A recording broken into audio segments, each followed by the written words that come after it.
예, 안녕하십니까. 오늘은 좀 특집으로 준비를 했습니다. 제가, 어, 거래원에 대한 거래원 창구 분석을 제가 해드린 적이 없어요. 그래서 오늘 그 부분에 대해서 말씀을 드리고요. 어떻게 활용할 것인지, 그리고 조건 검색 설정하는 방법들, 이런 것들, 총망라해서, 이 영상 하나로 좀 말씀을 드리려고 하니까 끝까지 들어주시면 좋을 것 같습니다. 궁금하신 사항 있으시면 댓글로도 달아주시면 되고요. 좋아요도 눌러주시면 더욱 감사하겠습니다. 지금 보시는 화면이 보통 MTS에서 보이는 화면입니다. 이 창구가 정말 많지만은 매도 창구 5개, 그리고 매수 창구 5개, 이렇게 두 가지만 딱 분류가 되어 있습니다. 그래서 이 아래로는 표시가 안 되고요. 상위 5개씩만 랭크가 됩니다. 자, 우리가 거래원이 또 뭐냐면은 이미 매수를 했기 때문에 이게 내가 매수를 했다고 해가지고 이 거래원에 바로바로 뜨지 않습니다. 이게 걸린 시간이 한 2분 정도, 1분에서 2분 정도 걸립니다. 그래서 내가 호가창에서 본 게 바로 여기서 반영되는 건 아니다. 그거는 좀 알아두시면 좋을 것 같고요. 또 하나는 이걸 가지고 이제 어떻게 우리가 활용을 할 것인가. 이게 제일 중요합니다. 이걸로 내가 매수 타점을 활용할 것이냐, 아니면은 매도 타점을 활용할 것이냐, 여러 가지 방안이겠죠. 하지만은 이게 이제 증권사가 샀고 대량 매수가 들어가면은 거기에 따른 호가창이 올라가고 가격이 반영되기 때문에 어차피 후행성이란 말이죠. 그래서 되도록이면은 이것을 매수의 키포인트로 활용할 것이 아니라 매도로 활용하는 것이 상당히 이상적이다 할 수 있고요. 그리고 이제 매수 관점에서 이용하는 것도 있습니다. 왜냐하면 그런 것들은 매수를 하는데 보통 우리 착각하는 것이 막 대량 매수를 해가지고 내가 이 창구에 대해서 분석을 하겠다 이렇게 생각하시는데 그거는 좀 착각입니다. 대부분 많은 종목들이요 탑5가 아닌 그런 창구에서 매수를 많이 합니다. 그래서 그런 것들 반드시 주의할 필요가 있을 것 같아요. 그래서 지금 보이시는 것처럼 삼성전자면은 지금 보시는 뭐 CS증권, 이베스트, 한화, 삼성, 모건스탠리가 아닌 그 밑에서 야금야금 매수하는 종목들이 있거든요. 상위에 노출되지 않는. 그렇기 때문에 실질적으로 내가 스마트하게 매수하는 종목들은 상위 5개 종목에 없을 수 있다. 이 점 명심하시면 좋을 것 같습니다. 그리고 이 매도의 입장에서 보시면은 어떤 창구가 이제 매도를 하기 시작을 합니다. 그럼 예를 들면은 CS증권이 계속 매수를 했는데 어느 날 보니까는 매수가 계속 지속됐다가 오후장부터 매도세가 나옵니다. 근데 이거는 맞을 수도 있고 틀릴 수도 있습니다. 왜냐면은 특히 이제 기관 투자자처럼 보이는 이 증권사 창구가 있잖아요. 근데 내가 삼성에서 매수를 하고요. 삼성에서 꼭 안 팔 수 있습니다. 삼성 창구에서 매수를 하고 하나증권에서 창구에서 매도를 하는 경우가 있어요. 그렇기 때문에 특히 이제 외국인 증권사가 아닌 경우는 반드시 이 점이 페이크일 수 있다는 것을 인지를 해야 됩니다. 특히 테마주나 중소형주 관련된 종목들 같은 경우에는 세력이 어떤 것을 매집을 하거나 매도를 할 때 반드시 한 창구에서만 일어나지 않는다. 이거는 꼭 명심하시면 좋을 것 같습니다. 여기까지는 뭐 많이 들어보셨을 거예요. 근데 제가 강조드리는 것 중에 하나는 뭐냐면요. 특히 이제 중형주 같은 경우에는 그 정도까지는 창구 분석이 좀 되는데 대형주로 넘어가게 되면은 사실은 큰 창구 분석이 의미가 없습니다. 왜냐면 노출이 안 되기 때문에.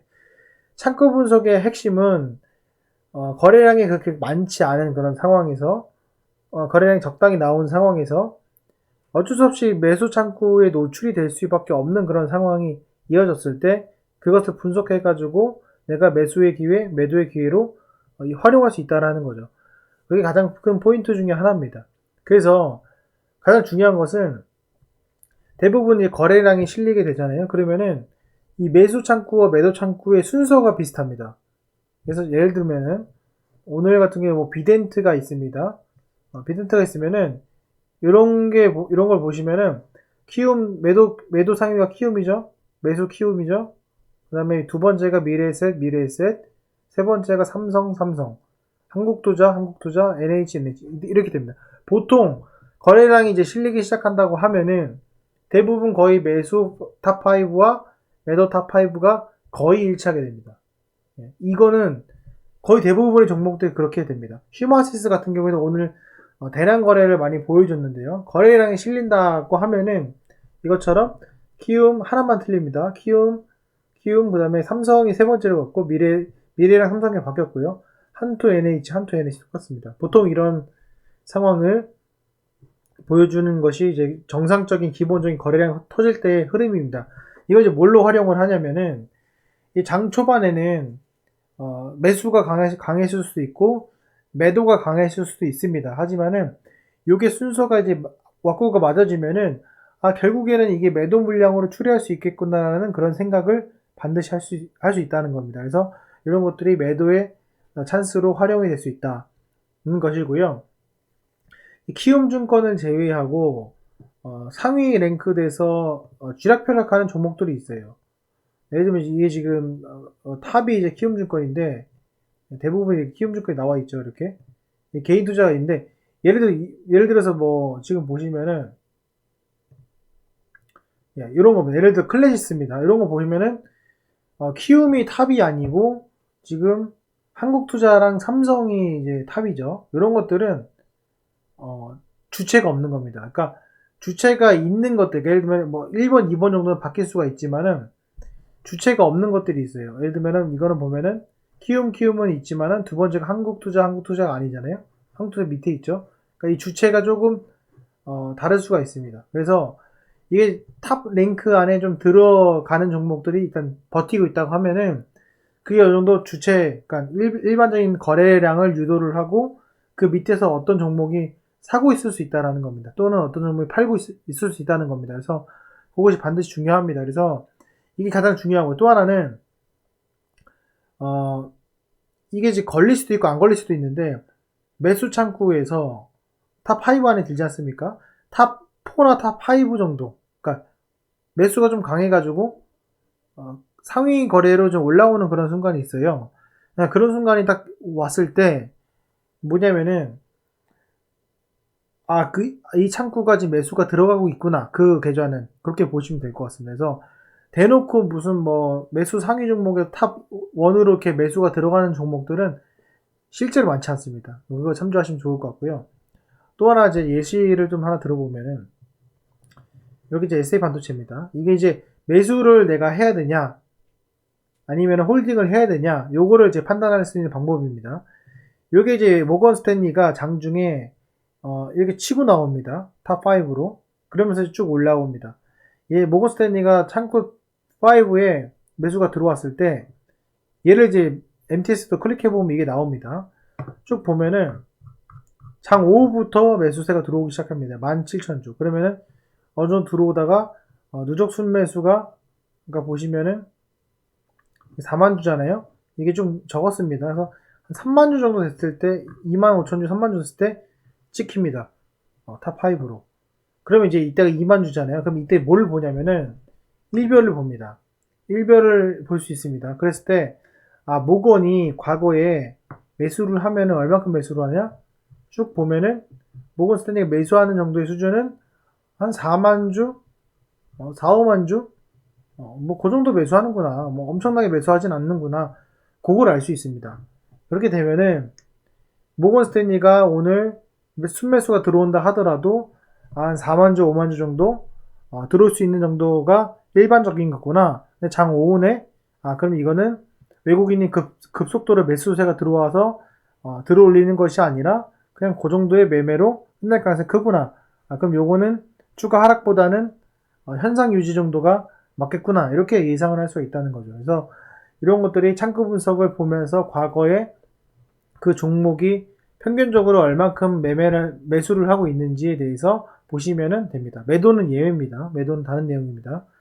자, 그리고 요게 이제 이런 거고, 이걸 이제 어떻게 좀 활용을 하냐라고 하시면은, 조건 검색이 있어요. 조건 검색이 있는데, 조건 검색에서 이제 거래원이 있습니다. 거래원을 누르시고요.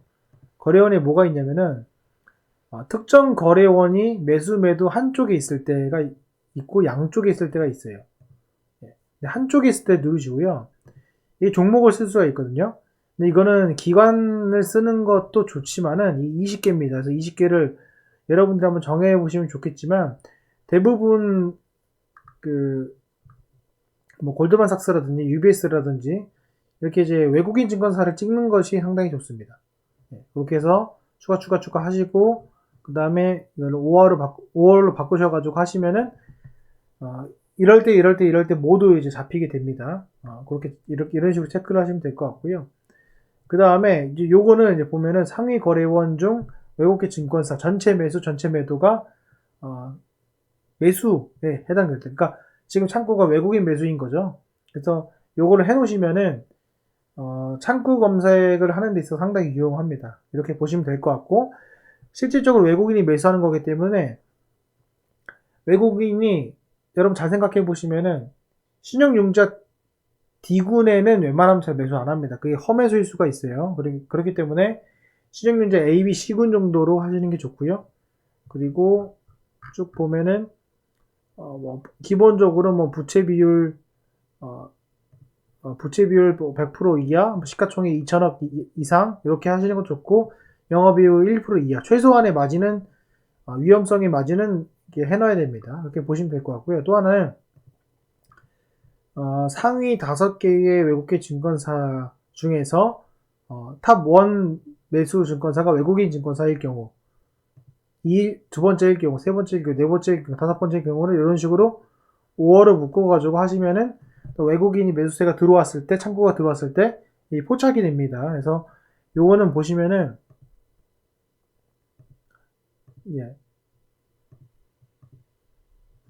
상위 5거래 중 거래원 중 특정 증권사 순위, 외국계 증권사로 이렇게 해놓으시면은 됩니다.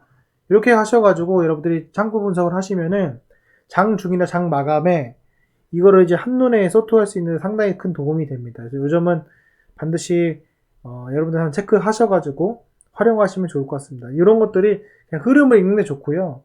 이렇다고 해가지고 뭐 주가가 무조건 올라가고 떨어지고 그러진 않습니다. 그러니까 이런 것들은 내가 어떤 종목을 선정했을 때 소트를 할 수 있는 그 거래원 매매 기법인데, 그거는 하나의 참고사항으로 보시면 좋을 것 같고요.